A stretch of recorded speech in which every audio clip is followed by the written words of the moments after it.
Good afternoon, everyone. Today we have Hong Liu from MIT. He's going to tell us about chiral anomalous magnetohydrodynamics. Okay. So yeah, so thank you for the invitation. So be pleasure. Yeah.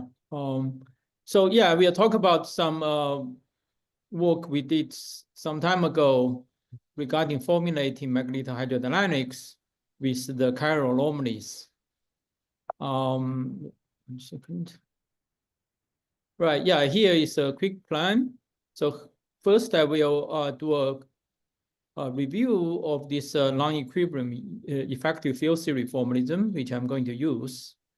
And then I will talk about the effective theory for dynamical electromagnetic fields in the medium. And then that leads us to a new formulation of MHD, including the one with anomaly. And then I will talk about, mention some future perspectives. So, so this is work on work with Michael Landry, which appeared some time ago, which also we have a few papers to appear. And so this is based on the non-equilibrium EFT formalism we formulated earlier with my former student, Michael Crossley, and Paulo Glorioso. Yeah, Paulo was at Chicago for a while. And so, yeah, with Paulo, we also had a review in 2018. Okay, so effective field theory has been a powerful paradigm for study equilibrium dynamics in many areas of physics, in condensed matter, statistical physics, particle physics, etc. But much has been less, but EFT has been much less used in non-equilibrium situations. So this is for good reasons. It's because it's much more difficult to formulate non-equilibrium effective field theories than, say, equilibrium ones. So here are some main difficulties. Say first, what are the observables to focus? It's much more non-trivial in non-equilibrium situation. In the equilibrium situation, there are, say like partition functions, or ace matrix. But in the non-equilibrium situations, there are just, in principle, too many observables. There's nothing like, say, partition function, which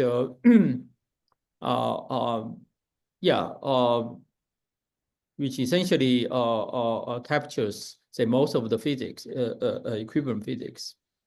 And so you have to carefully choose what you want to describe.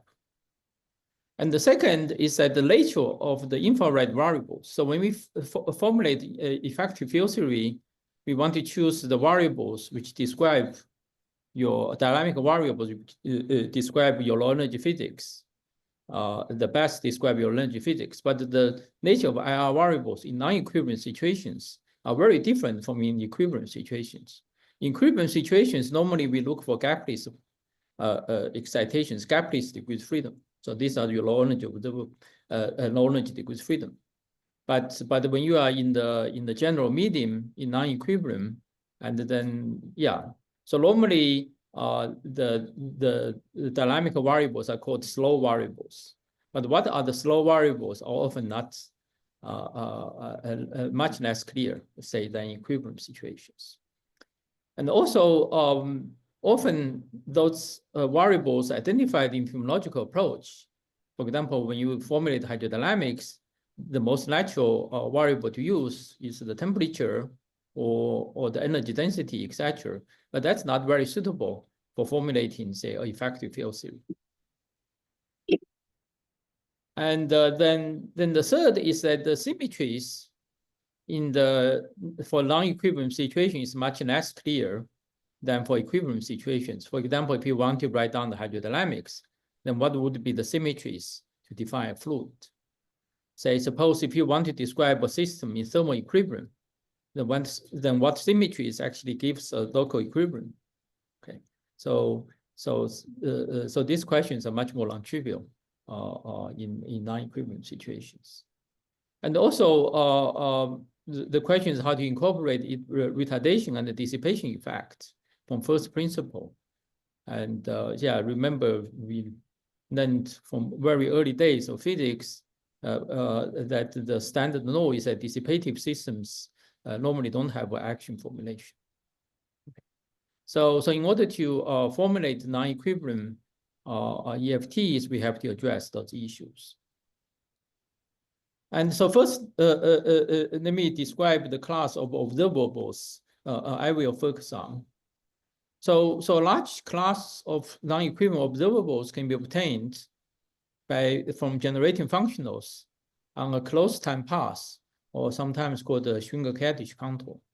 So if you consider, say, evolution of a density operator, say start with a density operator at time, say t equal to minus infinity, so 0, then you evolve it. And so in terms of the path integral, yeah, so the density operator evolve like this. So in terms of path integral, then you have two contours, two path integral contours, one corresponding to the forward evolution and one corresponding to the back evolution corresponding to the U dagger. And in the simplest situation, you can consider, say, just close the contour at one end. So at the other end, it's like taking the trace, and then you can define the variables, physical observables along by insert operators along the path. Okay, so this defines a large class, say, of non-equivalent observables, say, in the general density operator. And so this O1, O2, corresponding to you insert operators on the first part of the contour or the second part of the contour. And this phi1 and phi2 are the sources for your operators. Okay, so we focus on the this kind of generating function. So this covers a very large class of the observables, for example, response functions and higher order response functions, etc. And so essentially, say, captures all observables which do not lead to run your lab backward in time. Okay. Of course, you can consider more complicated the path integral contours, which you can wind around several times. Okay. Good. And so we are going to formulate the effective field theory for this kind of observables. Okay. And so the non-equivalent EFT then is formulated as follows. So let's consider the macroscopic path integral. So this is really your fundamental theory. You defined on this closed time path with some initial states. And then you identify the relevant IR degree freedom. So chi, say these are your slow variables. Of course, identify chi often requires non-trivial physical inputs. And then what we do is we imagine we can integrate out the rest of the degree freedom other than chi, and then we get the effective action of chi. Okay, so you have chi. So you have chi1, chi2, because you have two parts of the contour, one going forward and one going backwards. And so you have two sets of IR variables, chi1 and chi2. And then you have two kind of sources, phi1 and phi2. Okay. And so in this kind of non-equivalent EFT, your IR degrees freedom are doubled. Okay, you always have two copies. And so effective action automatically, yeah. And it turns out, so if you formulate your effective field theory this way, the effective action actually automatically incorporates the retardation effect and the dissipative effect.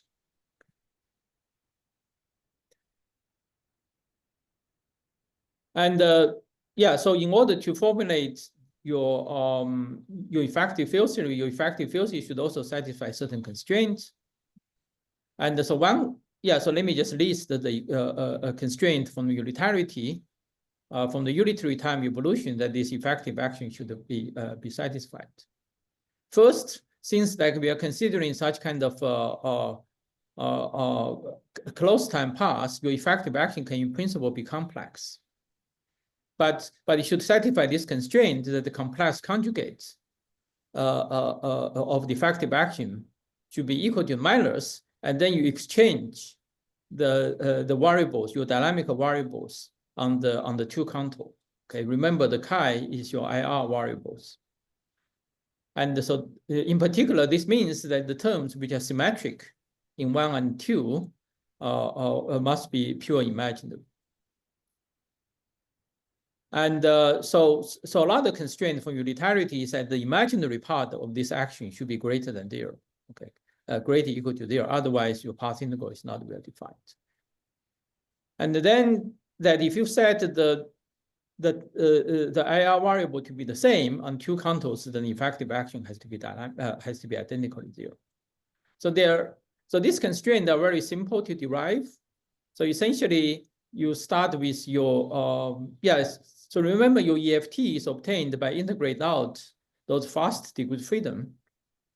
And then for those fast degrees of freedom, then you can imagine your IR variable chi1 and chi2 as background fields.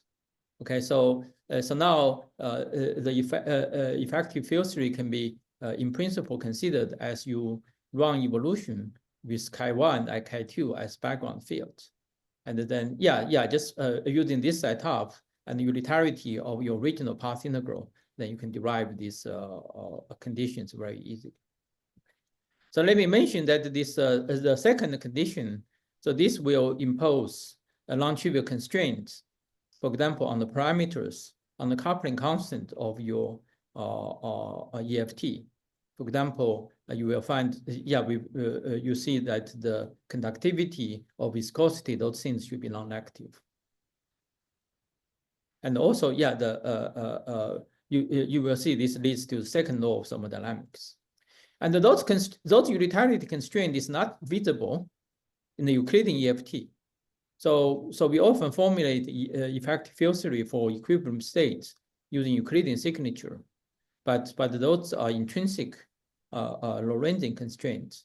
They are not visible in the Euclidean formulation. And in particular, those constraints, even though we formulate them in terms of quantum unitary evolution, they actually survive in the classical limits. So actually, they impose non-trivial constraints on your classical statistical system. And another a very important aspect of non-equilibrium system we often observe in nature are in local equilibrium. For example, when you formulate hydrodynamics, and the hydrodynamics are formulated at very long distance and long time scale.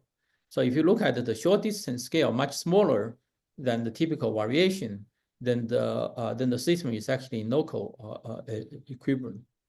So a very non-trivial constraint is that how do we require the system you describe to be in the local equilibrium? And so important clue is that the equilibrium correlation functions satisfy the so-called KMS relation, which is also which is essentially the generalization, say, of the fluctuation dissipation relation. And also the normal physical systems, they have macroscopic time reversal symmetry. And then that means microscopically, the transport coefficient, etc., they satisfy so-called Onsager relations. As I mentioned, many non-equilibrium systems have local equilibrium, and such as hydrodynamic systems. And the question is, how do we impose the system is in local equilibrium, so at the level of action principle? And also, how do we actually impose macroscopic time reversal symmetry in the macroscopic state, which is not time reversal symmetric?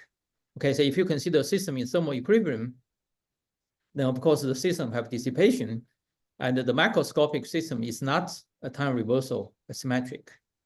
But nevertheless, your fundamental theory being time reversal symmetric, actually impose non-trivial constraints on your macroscopic states.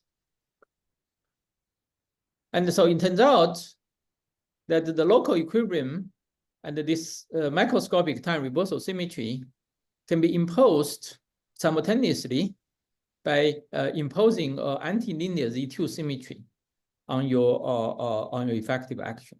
So this is what we call dynamical KMS symmetry.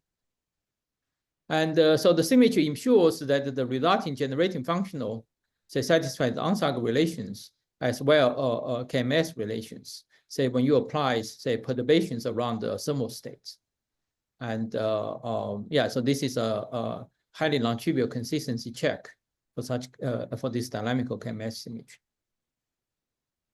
And so yeah, a simple example, say if you consider, say, some scalar, say, order parameter, say if you want to describe a phase transition, and then this dynamical KMS symmetry requires that this chi1, chi2, yeah, which are the order parameter that satisfy, they're invariant, the action are invariant under this kind of transformations.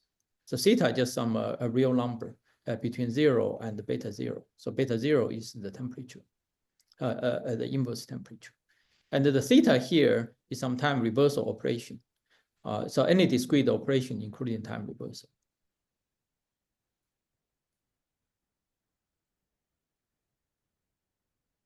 And the highly non-trivial implication of this unitarity constraint and this dynamical KMS symmetry leads to a remarkable consequence. So you can show any effective theory which satisfies those unitarity constraints and this dynamical KMS symmetry, and they have you can construct a local current. And so remember, this dynamical KMS symmetry is only Z2 symmetric. And so that's normally when you have a continuous symmetry, you have a conserved current. And for Z2 symmetry, you don't have a conserved current. But here we can construct a current which is not conserved, but whose charge actually does not decrease. Okay, you can show that you can construct current whose the charge does not decrease. And so this provides the derivation of the second law of thermodynamics and provides a field theoretical definition of entropy using effective field theory. And so you can show that for example, you can, in particular, you can show in derivative expansion the divergence of the current is everywhere non-negative. Also give a universal, so we also derive the general formula for the entropy production. And so in the case of hydrodynamics, which is the main thing I will discuss, I'm interested in magnetohydrodynamics. And so the hydrodynamics is a universal theory of conserved currents, of conserved quantities. And so the dynamical variables for hydrodynamics for the effective action can be formulated as the Stokable variable for the symmetry of your conserved current. Say if you have a U1, say symmetry, and then you have a U1 conserved current, and then the hydrodynamics associated with this conserved U1 conserved charge, then can be formulated using the Stokable variable for this U1 symmetry, and similarly with other types of hydrodynamics. And for example, for example, let's consider the hydrodynamics for U1 conserved current, and then the hydrodynamic variable for the conserved U1 current are just the Stokable variable for the U1 symmetry, which are just two, just two scalars. Okay, and remember your IR variable are always doubled. So we often introduce this symmetric combination and anti-symmetric combination. Okay, and then in the presence of the sources, say for the current, which call A1, A2, then the action has the following form, and then so this phi is the Stokable, so this A mu is a symmetric combination of this A1 and A2, and this AA mu is the anti-symmetric combination of them. And so this phi and the phi A are just the Stokable variables for this A mu and AA mu. So these are just the external sources. They are at the moment they are fixed. And so essentially, you just write down the most general action satisfy this unitarity constraint I mentioned earlier, and the dynamical K-mass symmetry. And also you have a choice of this time reversal symmetry. And so you can, depend on your physical systems, you can choose either to be, say, time reversal or PT, CT, or CPT, or any other combinations. Okay. And and then you impose the translation and the rotational symmetries. But furthermore, if this U1 symmetry is not spontaneously broken, you need to impose a local symmetry on this phi field, that this phi is invariant, say, on the translation, some kind of gauge symmetry, which only depend on the spatial direction. Okay, some transformation only depend on the spatial direction, that which is time independent. And if you have a superfluid, then you can just drop this condition. And so, if your system have other discrete symmetries, you should also impose them. Okay, only the you can impose other discrete symmetry more or less straightforwardly. Only the time reversal and this dynamical K-mass are tricky. And so this leads to a universal series of diffusion. So now I'm going to use this formalism to describe EFT for dynamical electromagnetic field in the general medium. So before I do that, do you have any questions?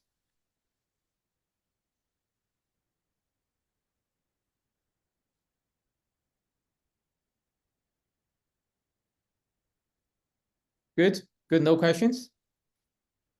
Okay. So the physical picture we have in mind is following. So imagine you have a general medium, and this medium contains some matter. And let's imagine you have some electromagnetic, this medium can be charge neutral or can be conducting. So you imagine, so this matter are interacting with some electromagnetic field, which are dynamical. And so we consider the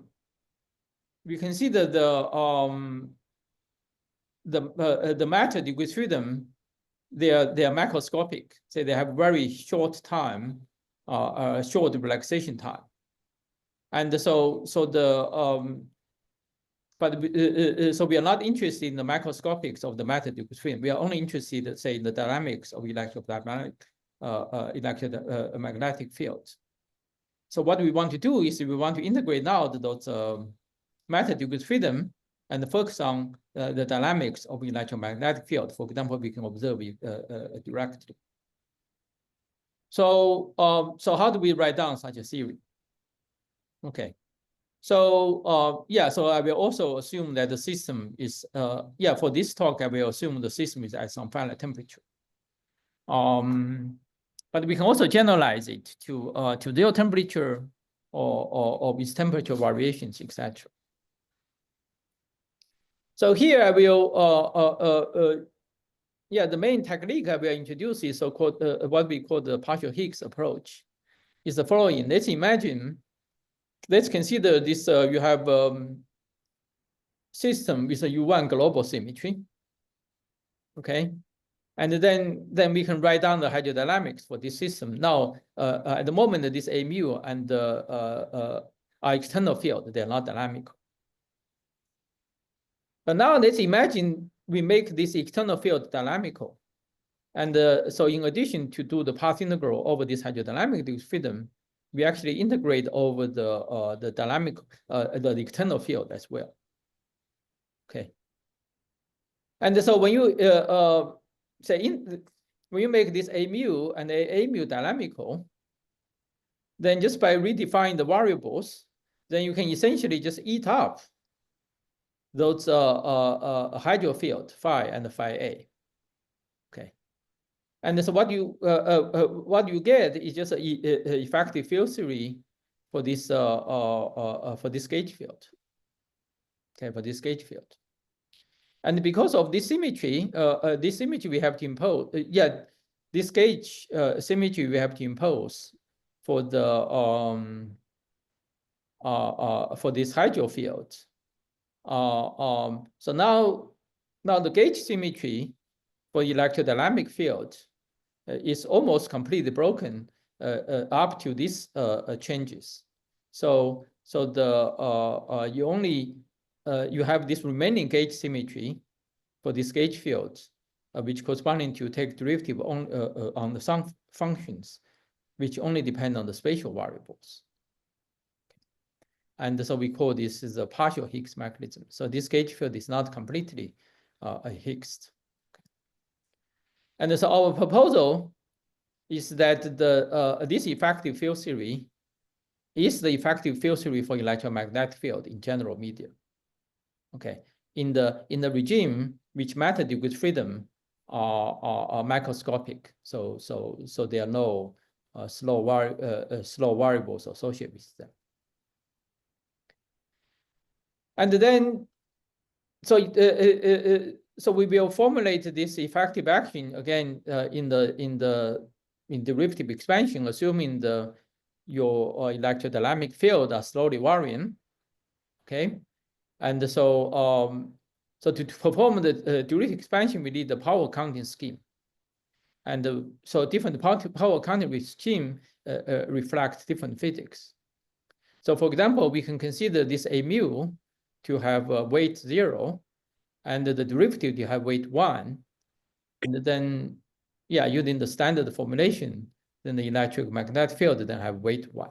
Okay, so then you can formulate this effective action just expanding the number of derivatives, the long wavelength expansion. So in such a formulation, say electric field and magnetic field, they play equal role. So this is more like describing the dielectric situation, which describing the electromagnetic field in the insulator, for example. So alternatively, you can also consider the following expansion. You consider the A0, the time and the spatial direction asymmetrically. Say, for example, the A0 to have weight 0, and the AI to have -1, and the spatial derivative have weight 1, and time derivative to have weight 2. Okay, so in this scheme, then the magnetic field doesn't have weight 0, and the electric field will have weight 1. So in such a scheme, then the electric field will become fast variables, because the electric field is suppressed compared with magnetic field. So the magnetic field is the only slow variable. Okay. And it's only slow variable. Question? Yes. So you're ignoring the stress tensor here, conserve momentum? Right. For the moment, I mean, yeah. For the moment, I just for today's discussion, I will ignore the stress tensor. Yeah. And you don't want to formulate this in terms of the one form symmetry? I mean, that would seem to be maybe in the spirit of your earlier work, just saying what are the symmetries, and okay, here's I mentioned that. I will mention that. Yeah. Yeah. For now, yeah. Right now, I'm just describe the general formulation of this EFT for electrodynamic field in the media. And so that includes both this dielectric regime and this MHD regime. So this kind of expansion then corresponding to MHD so it's the one corresponding to MHD in the conducting medium. It's because the magnetic field is the only slow variables here. Good. So and this will be the regime I will focus on today. Okay. And so let me just say a few quick remarks on magnetohydrodynamics. So magnetohydrodynamics is a universal theory for charged fluid in the presence of dynamical electromagnetic field.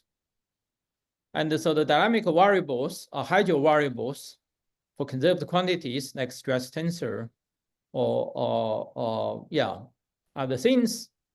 And then the magnetic field. Okay, magnetic field is a slow variable, but not the electric field. And so So of course people have been using MHD for a long time. Okay. But for most for example, the plasma applications, you only need to using MHD in the weak field regime. But when you have a strong field regime, then actually there's a lack of general principle to formulate this MHD. And so the theory we just described can give you a systematic formulation of MHD in the strong field regime, and but where the fluid motions and temperature variation could be neglected. Okay, so this formulation is a formulation which only captures the dynamical magnetic field. So you neglect the fluid motion and the temperature variation. But you can actually generalize. You can extend it to general situations by coupling this theory to the conserved quantities, say, associated with the stress tensor, etc. And then you can formulate a general magnetohydrodynamics with the fluid motion and the temperature variations. Good. Okay. So you don't study how matter propagates for fluid, but you do study how electromagnetic waves propagate in viscous environment. And yeah, that's right. It's not really hydrodynamics. Hydrodynamics usually we use the word hydrodynamics for propagation of fluids. So this is the more general. So the full magnetohydrodynamics will include the B and include the dynamics of B and the fluid motion. And so here we just considering the regime which that just say your fluid is approximately static, and your temperature, say, variation can be neglected. So for example, people often use this approximation of magnetohydrodynamics to describe neutron stars, even though it's not that a great approximation, but because the full MHD is very complicated, so people who are interested in studying the dynamics of magnetic fields, say of neutron star, they often use this approximation. Yeah, so this is just one regime. Yeah, so our formulation can be extended to these general situations. It's just more complicated. And today I'm just describing the general ideas. I choose this simple example. Yeah. All right. How do you Good. choose a power counting scheme? Is it like, do you have to know what the slow variables are beforehand? Yeah, that's right. Yeah, you have to say because we know in MHD, yeah, so the slow variable you need to know based on physical input. Yeah, from MHD, which we know from empirical, that the B is a slow variable. So that's why how you decide this. So we want the B then to have the weight 0. Yeah.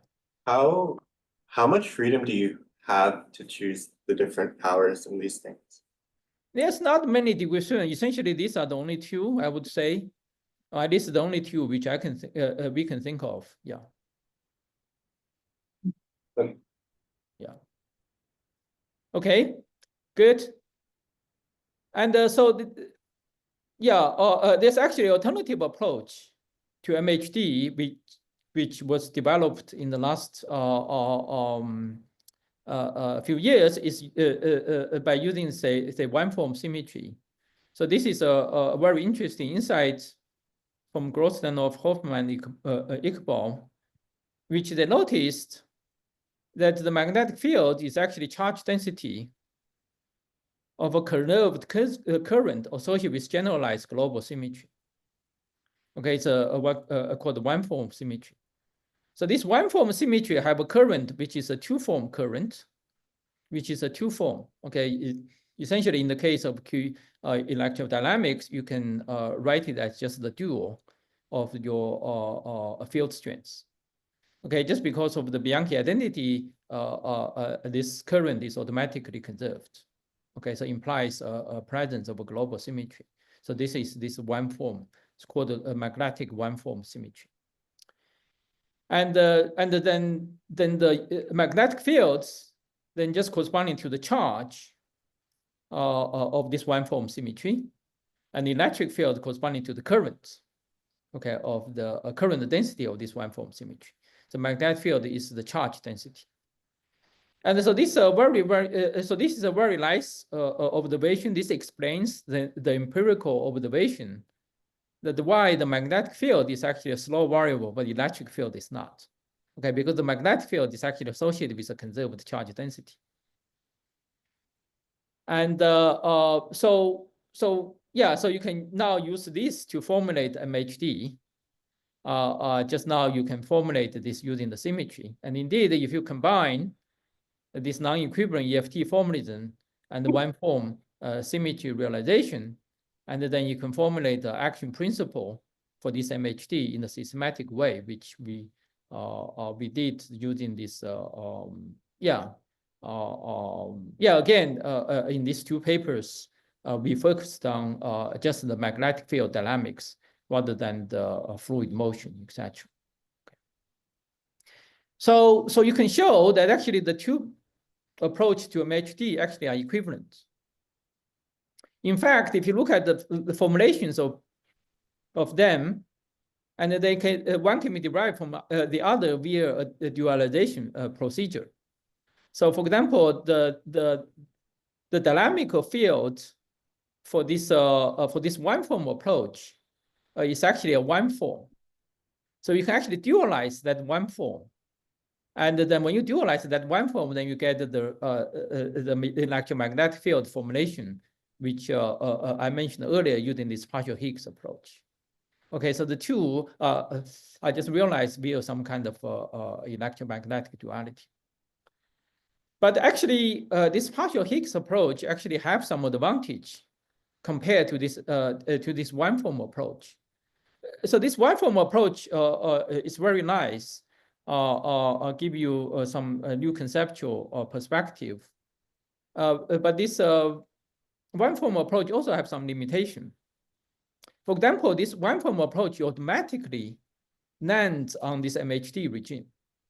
Because this one form approach, your magnetic field is the charge density, and electric field is the current density.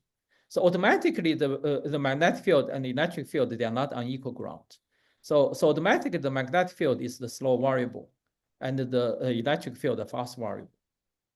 And so this automatically just only applies to the MHD regime. Say, for example, does not immediately apply to the dielectric regime. And also, you can show that this one form approach meets some topological terms, and it's also difficult to incorporate ABJ anomalies. Just a comment on this. I mean, I think from their perspective, the dielectric regime, you would have an extra emergent one form symmetry from electric flux conservation, and that you'd have two densities, and those would be your two.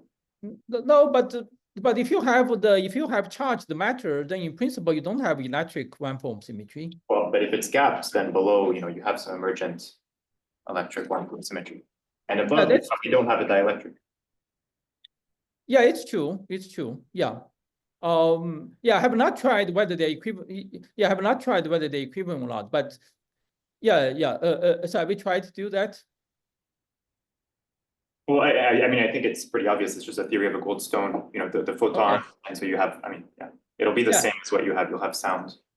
Okay. Yeah. Good. I have not tried that. Yeah. Good. Okay. Yeah. What you said certainly is reasonable. Yeah. Good.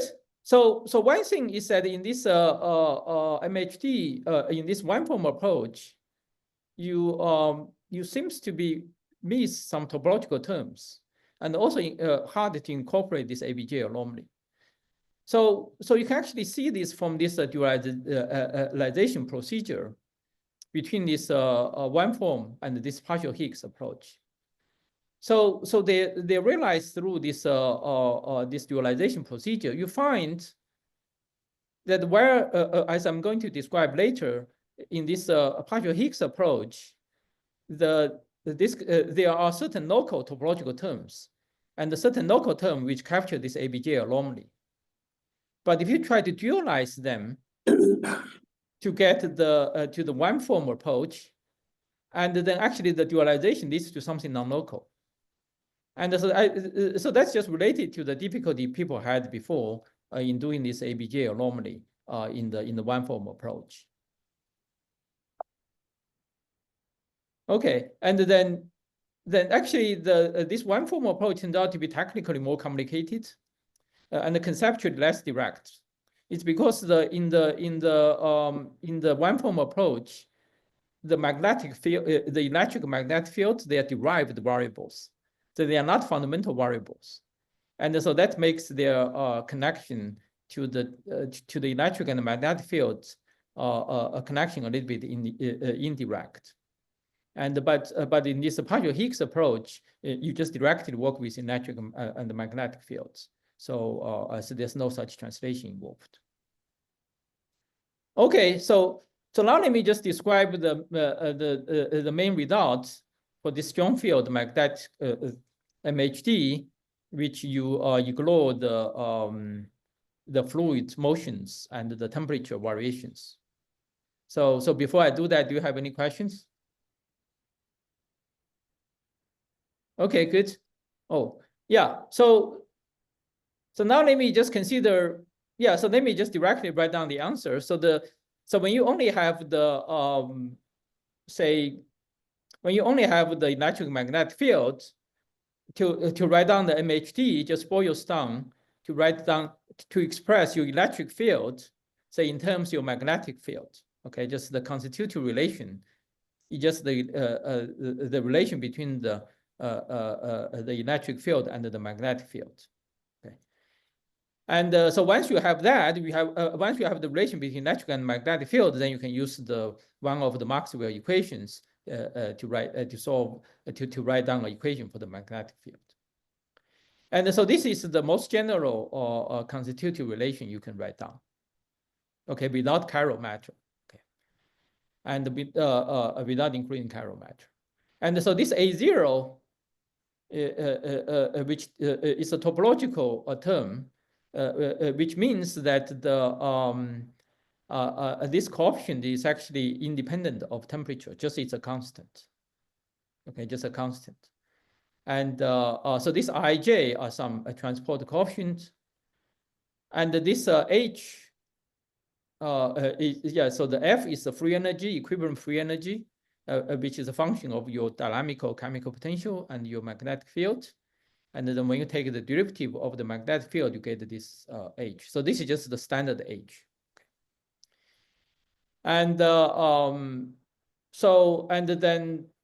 then also the equation motion of the effective action actually requires the charge density to be 0.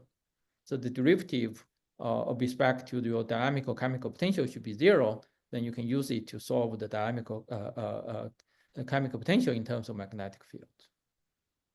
Okay, so this formulation, and also you can expand this transport coefficient Ij so Hi here are the direction vector of the magnetic field.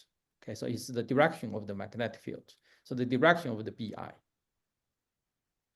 Okay, so and so you can so this transport coefficient Ij then can be expanded in terms of various constants, say in terms of these directions of the magnetic field. So you have this parallel term, perp term, and then you have a whole-like term. And small h is, what is small h? Small h is the direction vector of Bi. So you have magnetic field, and Hi is the unit vector in the direction of the, on direction of B or Sorry? H? In the direction of B or in the direction of H? Oh, so sorry, in the direction of B. In the direction of B. Sorry, the direction of B. Yeah. So this is the case. So this is the most general formulation, which assuming only time reversal symmetry.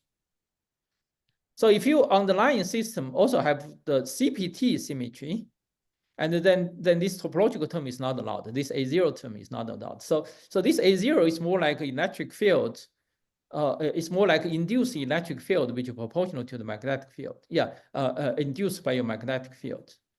And when you have a CPT conservation, and then A0 is not allowed, and then also this F is required to be 0, and also this whole term is 0. This R cross term is also 0. And in the case of neutron star, so if you want to apply this MHD to the neutron star, actually you should apply this most general formulation, because in the case of neutron star, the fundamental theory is a theory of electron, proton, and the neutron. Okay, so that is your fundamental theory. So your fundamental theory is the theory of electron, proton, and neutron, and that theory certainly does not have CTP symmetry, but you do have time reversal symmetry. Yeah, you do have approximate time reversal symmetry. There should be somewhere a conductivity. Sorry? Somewhere it should be parameter of conductivity, or where it is hidden. It's yeah. You will see that. State. Connectivity will be in this R perp. Yeah, R perp and are parallel. They include. Yeah, you will see that. Yeah. So yeah, so the one form symmetry approach, for example, you cannot see this A0 term. And you just don't see. And if you dualize this theory to get the one form symmetry result, you find that this A0 term become non-local. Okay, so this is the strong field MHD. So, and you can show that in general situation that this actually HI is actually proportional to PI. So you can define this magnetic permittability, and so just the ratio between them. And then in the weak regime, so if you consider the weak regime, then you can compare this with your standard, the MHD, say in your plasma physics book. And then this R perp are parallel, and then just given by 1 over the conductivity. And then this R cross is 0. Okay. And but in the general strong field regime, you can write your electric field as the constitutive relation in the following form. So this is more like your so this JB J is given by delta cross B, and the JB is related by this related to gradient of the magnetic permittability, and then shifted, and then so this is normally called the Hall term, and this is normally called the ambipolar term. Okay, and this is more like your standard term. And so this is come from the you can also have a gradient. And so this result generalize a previous seminal result by Goldreich and Reisenegger, which are widely used in the neutron star community. And so in the Goldreich and the Reisenegger formulation, they have the similar equations, but in their case, they did not include in this magnetic permittability, and so for them there's no this gradient log mu term. Okay, and so if you set this term to be 0, and take all this coefficient to be constant, and then you recover this Goldreich and the Reisenegger formulation. They derived phenomenologically by considering a system of electrons, neutrons, and the protons, and then they just integrate out those degrees of freedom, and then derive the effective theory for electric and magnetic field. Okay. So this A0 coefficient, you said it's topological. What is it? What is it for QED? Sorry? What is its value in QED? Or yeah, we don't know its value. It's only in the case of the we don't have any I don't have any intuition for specific systems what should be this value of A0. But why do you call it topological? Oh yeah, I just say in the formulation. So in the formulation, in principle, all coefficients, they can depend on your temperature. They can depend on magnetic field, a chemical potential, etc. And if you include the temperature variation, and then they can depend on the temperature. But A0, you can show only it's a constant, just cannot depend on all those dynamical quantities. So in this sense, it's topological. It does not depend on your medium properties. So when you include the temperature fluctuations, and then turns out that this this term should be modified by A0 times temperature. So right now I've solved the temperature dependence. Yeah. Anyway, so this A0, this A0 should be modified to A0 times temperature. So I have a fixed temperature dependence, and yeah. Is this coefficient related to ABG coefficient? Good. You will see this is ABJ will lead to something like this, but somewhat different, a little bit different. You will see, yeah. So A0 is dimensionless if one takes the temperature out. Sorry? Is A0 dimensionless number times the temperature? Yeah, I think so, yeah. Yeah, so if when you include the the temperature dependence, and then this will be A0 times the temperature. Yeah. Excuse me, short question about on the same subject. The anomaly coefficient, the coefficient which relates, say, current in ABJ, say current is second Chiral character, is usually quantized. It's very important to be that it's quantized, and it's supposed to be shown from equation of motion. Is this obvious that A naught will be right? Yeah. quantized? Yeah. No, I don't know. I don't know a situation myself that this A0 arises. Yeah, so it's a very interesting question. This is just allowed by just allowed if you only have time reversal symmetry. If you only have time, if you have CPT, then this A0 is not allowed. No, what I mean is the following. I'm sorry. Right. Normally, you can see. Maybe you can see it. Maybe you can see it when I reach the ABJ. You will see this A0 which will appear with something else. You will see maybe reserve your question there. Yeah. Sorry, I have a question still on this slide. So this A0, is it this looks like a non-dissipative coefficient? Yeah. So it is. I believe it's a non-dissipative coefficient. Yeah. Okay.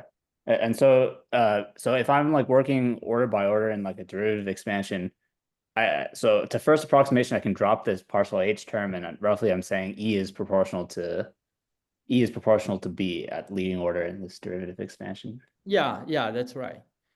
I see. Yeah, but I think if you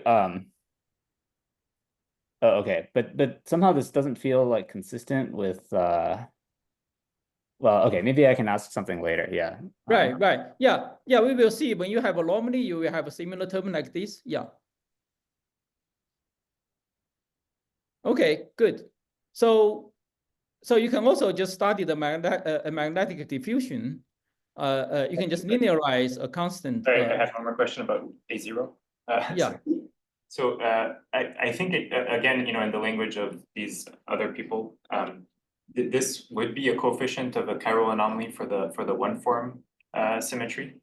It's very similar to in 1 + 1D, the current can have a term proportional to the chemical potential. Jx equals mu if you have a chiral anomaly in 1 + 1D. And this is very similar to what you're writing, right? So the thing on the left-hand side is electric field, but really it's a current. Right. Yeah. So and the thing on the right-hand side is so a chemical wait potential. a little bit. Wait a little bit. Let me let's see the next slide. After the couple of slides, you will see maybe you will ask this question maybe a little bit later. Yeah. let's just compare. You will, when I describe the ABJ anomaly, maybe it's better to ask that question. You will see an equation which maybe is sharper. Yeah. Good. Good. Let me just very quickly mention, you can study the magnetic field. You can, study, say, if you have a linearized around a constant magnetic field, and then you get the standard magnetic diffusion. You can, say if you consider some kind of local perturbation, and then the perturbation will diffuse, and you can, then you find actually even at the linearized regime, you get a new phenomenon beyond those formulated by this Goldreich and Reisenegger. And so even in the linearized magnetic diffusion, we find some new results, and we get one more parameter corresponding to the derivative of this mu, this magnetic permittability with magnetic field, and that will actually leads to new result in the leads to some additional non-isotropic effect in magnetic diffusion. And so the effects are quantitative, and we have found some, but qualitatively, it's not easy to isolate this non-isotropic effect, but certainly they are quantitative. Yeah, we are still see whether you can find some qualitative differences. Yeah. So now let's consider the case with chiral matter. So now let's consider including chiral matter with ABJ anomaly. And now imagine you have a chiral current, and then you have this C anomaly coefficient. And then because now electromagnetic field are dynamical, so this chiral charge density is not conserved.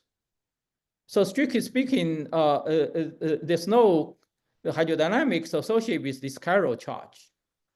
Okay, with chiral current conservation. But if the C is sufficiently small, and then the relaxation of the chiral charge density, the relaxation scale can be much smaller than the macroscopic relaxation scale. Then we can still include it in the hydrodynamics, and then this leads to a chiral anomalous MHD. Okay. And so there are many previous work on this, but all was in the weak field regime. Okay, so this is the first strong field regime incorporation of this ABJ anomaly. And so in one form symmetry approach, and this equation is very hard to realize, is because there this F mu are derived fields. So they have to be determined dynamically. And so it's very hard to realize this equation. But in our formulation, in this partial Higgs formulation, this F mu, they are just they are fundamental fields. And so you can just treat, when you formulate this equation, you can just treat them as external fields corresponding to the chiral currents, and then you look at their dynamics. Okay. So you can impose this equation on the word identity of this J mu 5 straightforwardly. Okay. And so so the generalization is straightforward. So let me just write down the result. So you introduce the hydro variables for the chiral current. So again, these two scalars, and the symmetric part and the anti-symmetric part. And so this is constitutive relation for the chiral current. And so this is the generalization of the constitutive relation for the electric field. And the chiral charge density then can be obtained from your equilibrium free energy density by taking derivative on this chemical potential, or chiral chemical potential. And the HI, again, is related to F divided by BI. So now you have to introduce, this mu5 is the chemical, is the chemical potential for the chiral matter. So now let's look at the various terms. So the previous, this A0 term, this is a different one. So let's look at this term.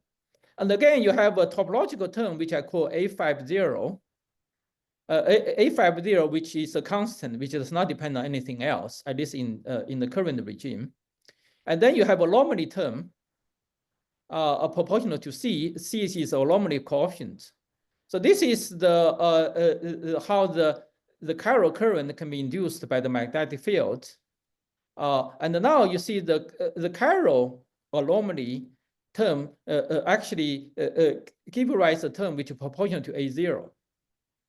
Okay, proportional to A0. And yeah. And then, so, and this term is another anomaly term. So I have written this way. So A00 term is the previous A0 term. And now you see the term corresponding to the chiral anomaly. And so this is the magnetic field induced the electric field. And you see the anomaly also induces a similar term. But the anomaly term is proportional to the mu5, okay, to the chiral chemical potential.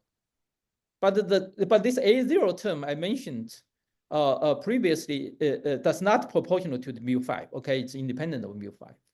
And so this is a difference from the anomaly, from the effect of ABJ anomaly. Okay. And then you have some other terms.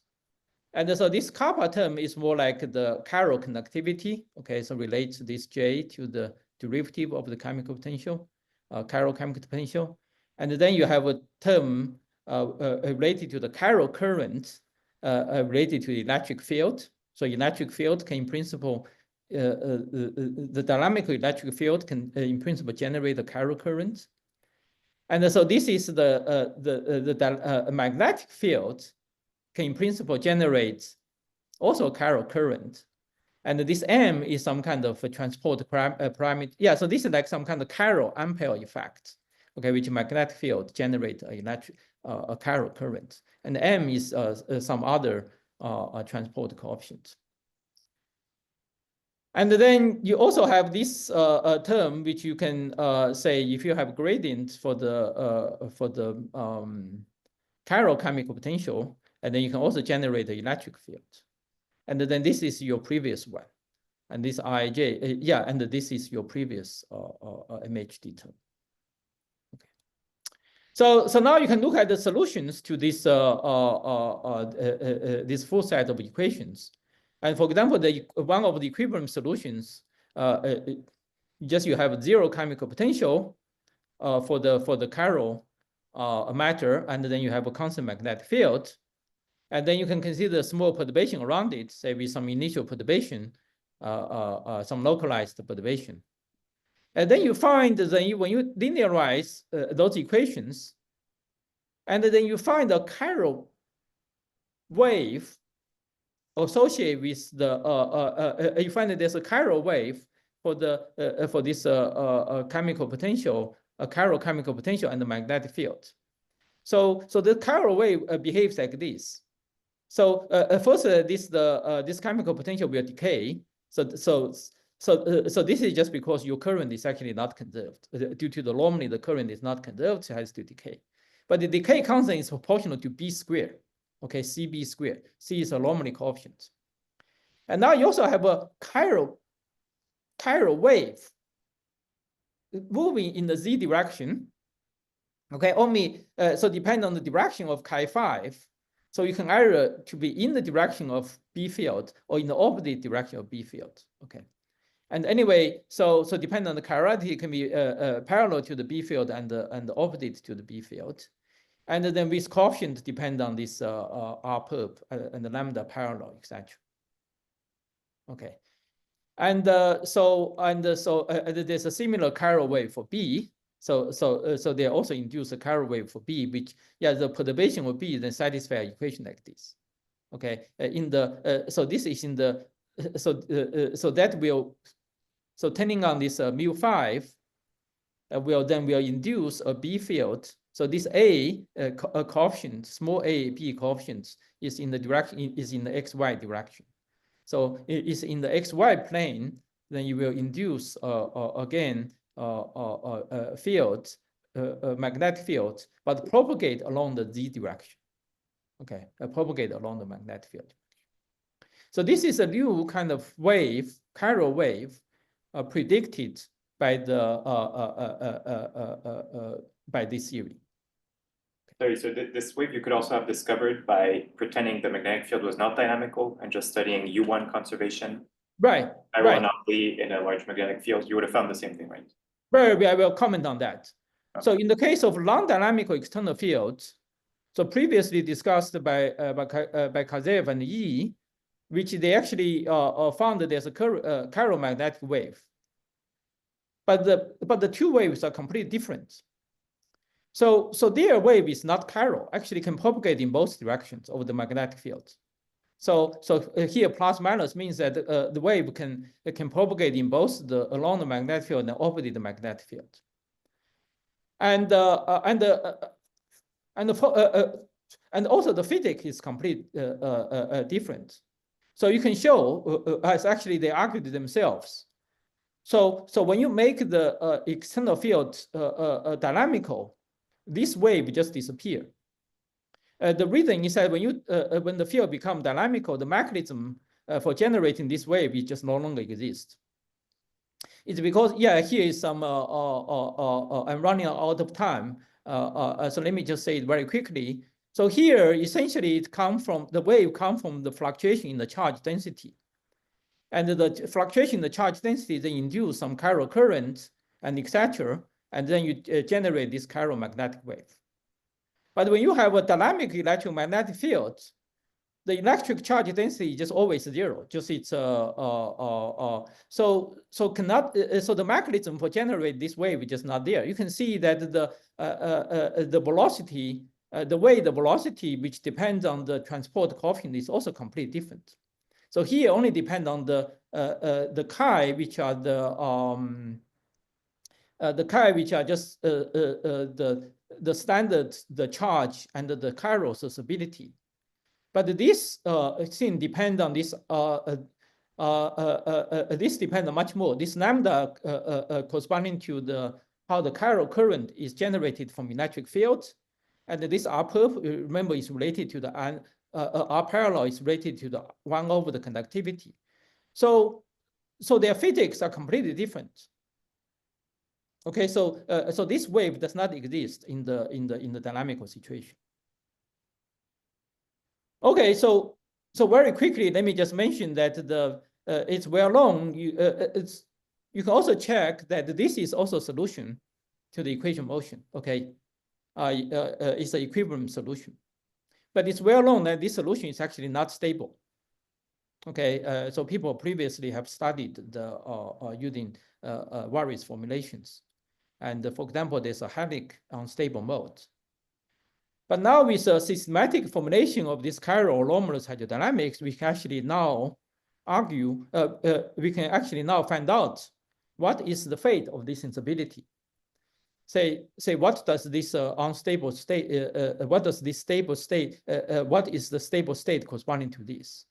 Okay, we're not going into detail here. So let me just quickly mention, say we presented some nonlinear model. We show that the system, we argue that the system will actually evolve just to a zero chemical potential for the chiral matter and some magnetic field. So the magnetic field will be generated through the process. And of course, to really answer this question, you really have to do a full nonlinear 3D simulation. So we essentially just presented some nonlinear arguments. Okay, so I'm quite out of time, so let me just mention some future directions.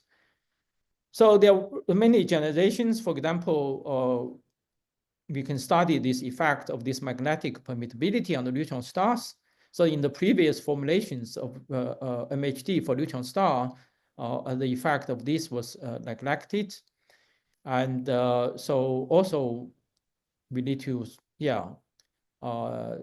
nonlinear, really to understand at the nonlinear level what this strongly coupled MHD or chiral anomalous MHD gives us.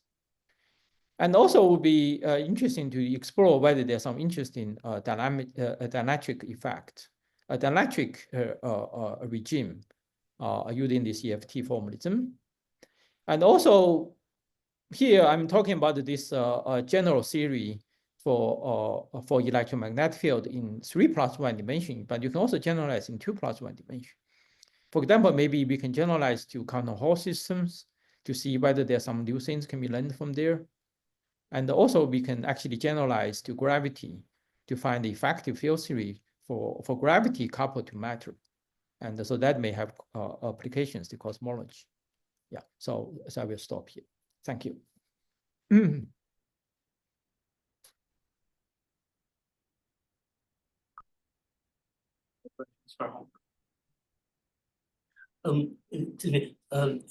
you come back a couple of slides Right. to the major slide? This yes, one. this is the major slide. Yeah. So, just a few points to clarify. So in the first line, the anomaly term, which is proportional to B. Yeah. And the term with mu5 B in the second line, they are related by reciprocal relation, right? If one is present, another should be there too. That's right? Yeah, that's right. Yeah. Okay. Yeah, but this A00 and this A50, they're independent. So, but let me understand the following. Suppose there is no viscosity and all other terms in the first line except the first vanish. Suppose there is no these terms. Then integrating over space-time, over space, the formula on the left-hand side, we will have integer, which is number of total axial charge. On the right-hand side, we have integral of Chern-Simons term A0B, which is also is a zero or integer. From this, we usually obtain quantization of parameter C. C is not arbitrary, it should be quantized through this argument. Now, if I add three other terms, which include viscosity, conductivity, and other stuff, how does this quantization work? Good question. I don't know. Yeah, I don't know. Yeah, yeah. I need to think about this question. Yeah. Yeah. So here we just treat C as yeah, some kind of phenomenological constant. Yeah. So yeah, I don't know how to see the quantization in this context. Yeah. I see. But the major result which you presented is the term in the second line, encircled, right? Yeah. To see mu5, which I will think about it as a reciprocal relation with the anomaly term in the first line. Yeah. They are connected. And the appearance of this term cause physical phenomena like these chiral waves. Yeah. Thank you. Yeah, so I have a related question. I mean, even simpler, before introducing J5, you just had this pure MHD theory, which had the topological term. So the naive guess is that this topological term is related to an anomaly coefficient for the one-form symmetry. I mean, I understand you don't want to talk about the one-form symmetry, but it does seem useful to, maybe use the symmetries we have. So right. So if that were the case, you would probably, instead of writing B, you would write HJ, and then it would have to be quantized in those units. Sorry, say it again. You say here you want to formulate the A0 as the coefficient of an anomaly for a kind of chiral anomaly for a one-form, for a one-form symmetry. Right. Sorry, actually, yeah, I have not looked at the case, what the one-form symmetry, what the anomaly for the one-form symmetry looks like. So I think there actually is no anomaly for the the analog of the chiral anomaly for 1+1D, like the anomaly inflow thing is like ADA, where A is a one-form gauge field. Here it would be ADA or BDB, whatever, where B is a two-form gauge field, but then this thing is actually 0. So why is it 0? BDB, if I integrate by parts, I get the same thing with a minus sign. I see. Yeah, so then my question would be, are you sure this coefficient exists? Are you sure it's non-zero in real life? Yeah, so this coefficient is in principle allowed in the system with only time reversal symmetry. And so, yeah, I don't know. I think in principle, it's allowed by symmetry. So I think maybe, I think it's interesting to study some system to see whether such a term can be generated. Yeah, I don't have immediate intuition how to generate such a term. Yeah. Any other questions? So usually I thought the magnetic permeability is small, suppressed by alpha, the fine structure constant, or this velocity of the neutrons in neutron stars, etc. So do you think there are some important effects in neutron stars? Yeah, I was hoping. Yeah, we were trying to study the following, but we didn't. But then were interrupted, so we didn't quite finish it. So one thing we were hoping is the following. So when you have a very strong magnetic field, then the electrons can have this de Haas-Van effect. Then this mu can have this periodicity or oscillation with 1/b. And so this de Haas-Van so then this log mu, the mu can have a non-trivial b dependence. And then when b have a gradient, then that will affect this additional term here. And so we were hoping maybe this can, we were wondering whether this can create some effect.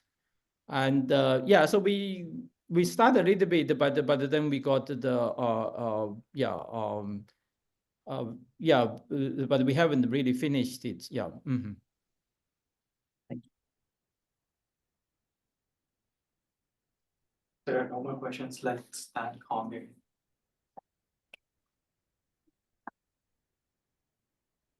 Okay, thank you. Thanks. Okay, bye.